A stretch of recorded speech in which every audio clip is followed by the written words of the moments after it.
What is the worst secondhand embarrassment you've ever felt? 1. A girl graduating from college falling down repeatedly on the stage. She fell at least 3 or 4 times and it was like something invisible was sweeping her leg out from under her. Even she had a confused expression on her face. 2. A colleague of mine put in his 2 weeks for context. He's a fairly attractive man. Well, this woman from HR of all places comes by his cubicle to wish him well, I guess. Anyway, she basically gives him a dance right there in front of the whole office. 3. Was going down an escalator at the Mall of Georgia when the 90-something-year-old guy in front of me very suddenly pooped his pants.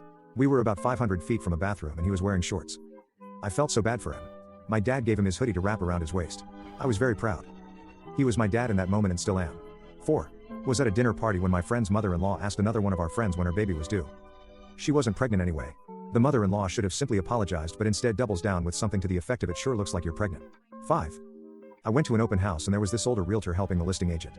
He was excitedly walking around this empty house talking about features while looking back at my husband and me, and he ran headfirst into the chandelier that would be positioned over a dining room table. Had one been there? It happened so quickly we couldn't even warn him.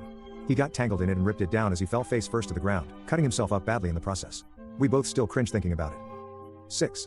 My ex-girlfriend was a waitress and we were out to dinner with my parents. My mother pulls the trying to use an expired coupon move on the waiter. She simply refused to accept that time as a thing and that the written date had passed. While I zone out and wait for my mom to either win or be escorted out by management, my ex was apparently slowly losing her mind.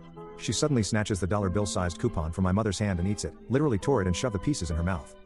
She says that since there's no more coupon, there's no deal. 7. A new guy started at work and a couple of us were standing around chatting.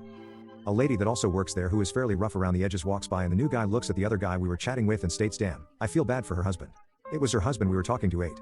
I saw a friend who was upset that his girlfriend corrected his grammar, throw himself on a couch and kick his feet and pound his fists while he cried out, "Don't correct me. You're not my mom." She kicked him out of her apartment and broke up with him. I wondered how she lasted so long.